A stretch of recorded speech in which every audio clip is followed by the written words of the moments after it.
Americans in general identify with one form of religion or another, although that number is declining. Pew Research Center conducted surveys in 2018 and 2019 and discovered 65% of American adults described themselves as Christians when asked about their religion, which was down 12 percentage points over the past decade. When the focus is on African Americans, nearly 8 in 10 African Americans, 79%, identify as Christian. That is also according to Pew Research. Now, why do I share all that? Well, to make a point. The overall majority of Americans claim a religion, typically Christian. Forgiveness is a major tenet of Christianity, so why haven't Americans, especially African Americans, forgiven slavery? I will hypothesize the reasons why after this word from my sponsor. This podcast is brought to you by Black History Quiz. It takes more than a month to learn our history.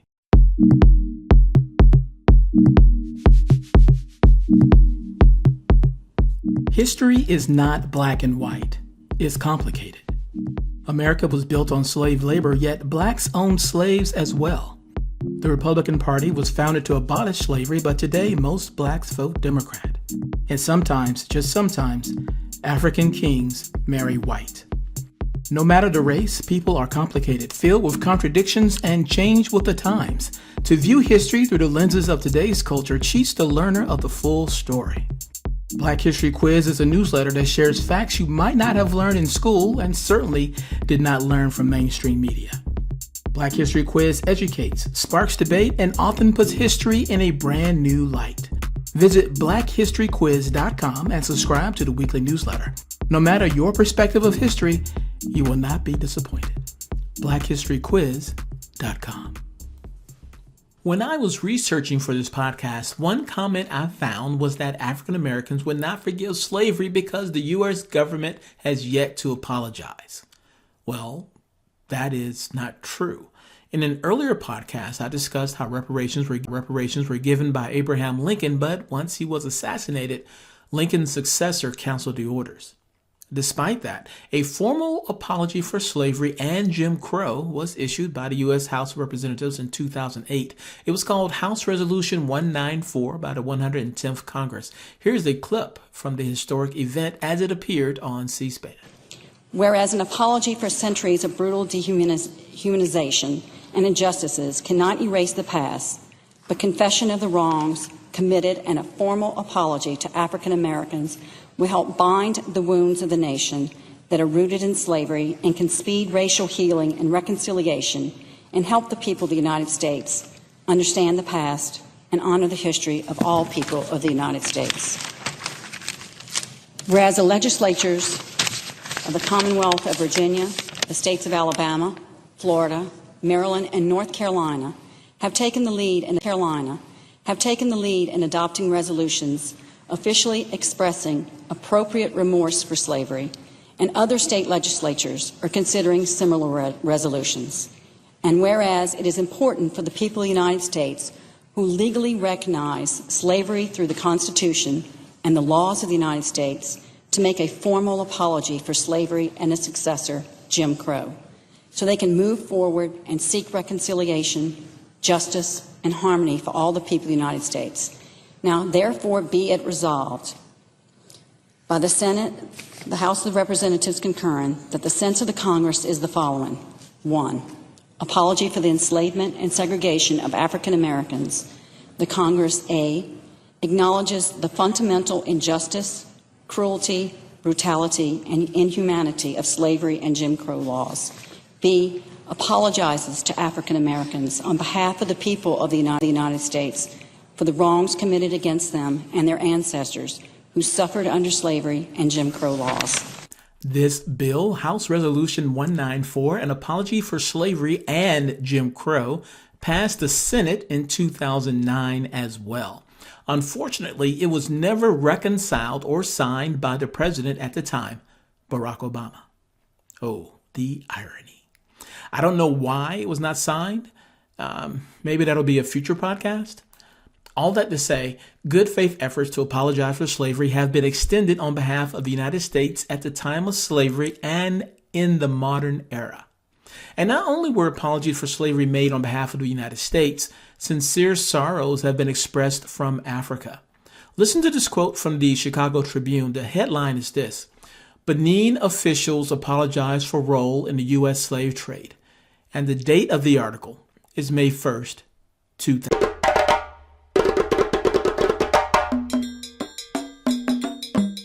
Officials from the West African nation Benin apologized during a ceremony here for their country's role in once selling fellow Africans by the millions to white slave traders.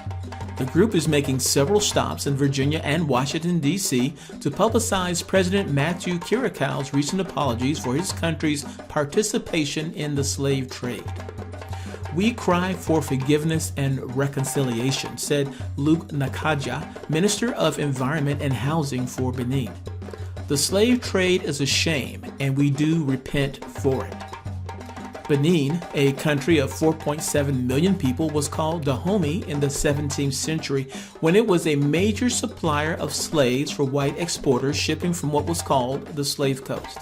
Some accounts say Dahomey rounded up more than 3 million people for sale to slave traders. I just spoke Saturday at a James River dock where, before the Civil War, slaves were shipped into Richmond, unloaded, and marched across a bridge to downtown holding pens to await auction. America apologized for slavery. Africa apologized for slavery, and believe it or not, some slave masters apologized to their former slaves. One such incident occurred between Frederick Douglass and his former master. History.com shares some light on the subject. Here are a few quotes from an article entitled Frederick Douglass's Emotional Meeting with the Man Who Enslaved Him.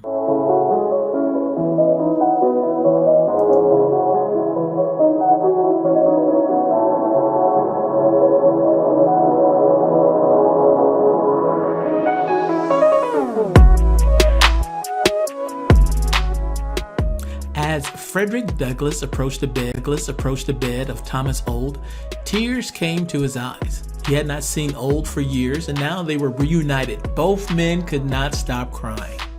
Douglass and Old clasped hands and spoke of past and future, confronting death and reminiscing over their years of acquaintance and separation. Old wasn't an old friend of Douglass's. He was his former owner. But now, the two men stood on different terms. For years, Douglass had spoken out against Old's cruel treatment of himself and his family members, becoming one of the nation's most recognizable abolitionists and advocates for equal rights for African Americans.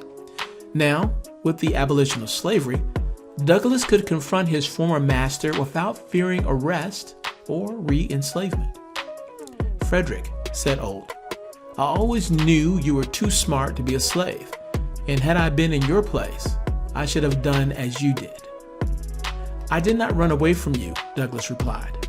I ran away from slavery. Douglass later meeting in newspapers of the day and included it in a later memoir. During the meeting, Douglass apologized for blaming Old for mistreating his grandmother and found out his real birth date. They discussed death and parted as friends.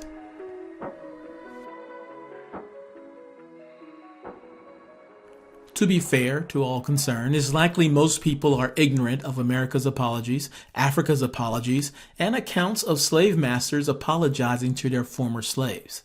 Yet, even if it were common knowledge, such facts would not be enough for those determined to stay angry. Let me share a few of the remarks I read while preparing this podcast.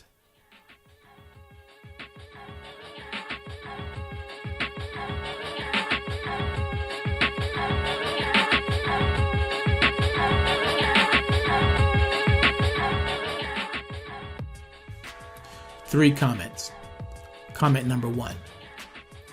Let me set the record straight for those who can't seem to understand why black folk can't get over it. Young, privileged whites do not have a clue of the atrocities committed by their ancestors and the horrible impact slavery has had upon blacks. For slavery to go away is to acknowledge that it never existed. Another comment.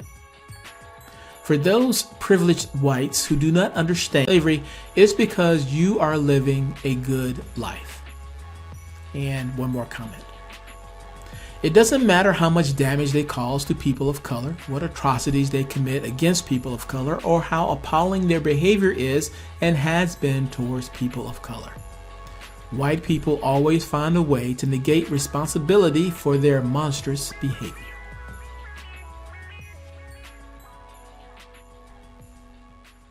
After reading more comments along these lines, I thought that the feelings expressed reminded me of people that were victimized in bad relationships. So I looked up some psychology articles that really peered into that dynamic. And I came across this article written by Cindy McMenamin.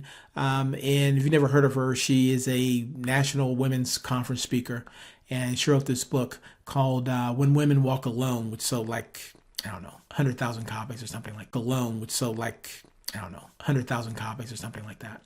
Well, here's a quote from her article entitled, "The Real Reason We Don't Forgive."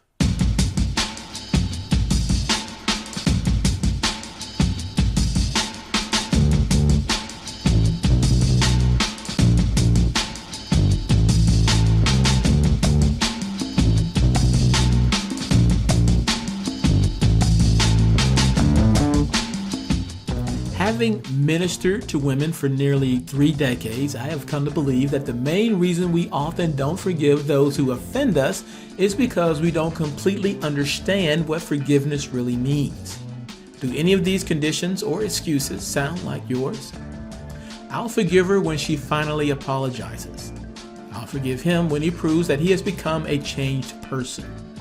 I never got resolution from this before he died, so now I will have to live him forever.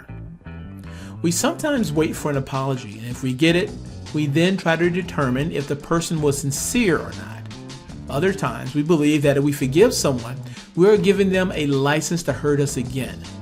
I think mostly, though, we withhold our forgiveness because we don't feel another person has earned it. We remain in chains of emotional bondage to those we refuse to forgive.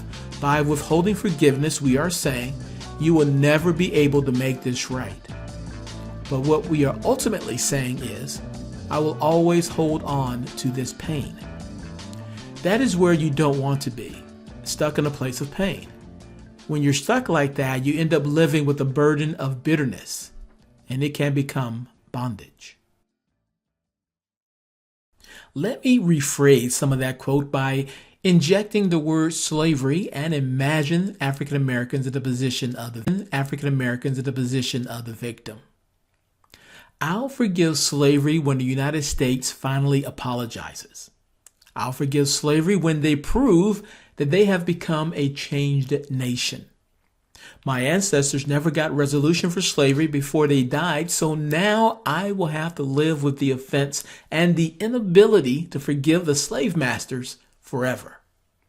I'm going to withhold my forgiveness for slavery because I don't feel that the U.S. government has earned it. As a result of these beliefs, African Americans remain in chains of emotional bondage to those we refuse to forgive. By withholding forgiveness, African Americans are saying, "You will never be able to make this right." But what African Americans are ultimately saying is, "I will always hold on to this pain." And as a result, they end up living with the burden of bitterness, and it becomes bondage. #irony. For the record, I believe America should be forgiven for slavery. I also believe that Africa should be forgiven for slavery. I also believe that the example of how some slaves forgave their slave masters is something that should be celebrated. I also believe that while we forgive, we should not entirely forget. This article, this quote from this article from the website Psych Central. And the title of the article is 4 Reasons to Forgive, but Not Forget.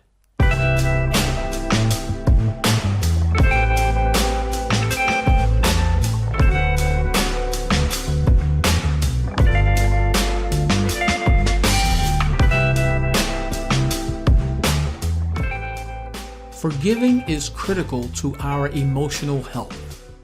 By refusing to forgive someone, we're choosing to hold on to all the anger and bitterness that their actions have created. When we choose to hold on to this anger and let it eat us up, it can make us irritable, impatient, distracted, and even physically ill. Forgiveness is all about us and not about the other person. We don't forgive other people because they deserve it. If that were the litmus test for when to forgive, it would rarely ever happen. Instead, we choose to forgive those who have hurt us because we cannot fully let go of the destructive emotions inside of us until we do. Forgiveness is not a justice issue. It's a heart issue. We safeguard ourselves from being a victim of the same offense again. It's not okay to dwell on what happened and rehash it regularly. Instead, we need to remember what happened to us in order to avoid letting it happen again. Just because we have forgiven someone doesn't mean that we'll choose to keep them in our lives. Sometimes the healthiest thing we can do is forgive them and then move on without them. It's important that we don't allow ourselves repeatedly to be the target of the same mistreatment. Therefore, it's absolutely essential that we learn from what happened so we set ourselves up for a better result in the future.